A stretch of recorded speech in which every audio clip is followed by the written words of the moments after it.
तो दोस्तों आ गए हम आज बिल्कुल एक नया एक्सपेरिमेंट करने जा रहे हैं।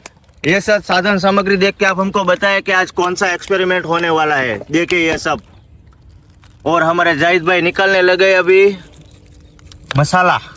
देबू भाई आज कौन सा एक्सपेरिमेंट होने वाला है बताइए जरा आप। सबसे बड़ा अनार बनाना है आज। अनार बनाना है? कौन सा वाला अनार? सबसे बड़ा बनेगा। ये सब अनार तो है भाई, इससे भी बड़ा बनेगा।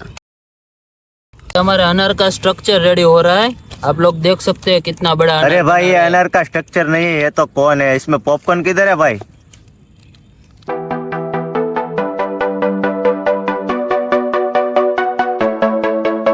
ये है सबसे बड़ा अनार जाहिद भाई के लिए। हमने अपने अनार को नीचे से पैकिंग करने के लिए मिट्टी बिट्टी सब डाल दिया है। अभी नीचे एक लगा देंगे पेपर, फिर अनार को जलाते देखते कितना बड़ा होता है अनार।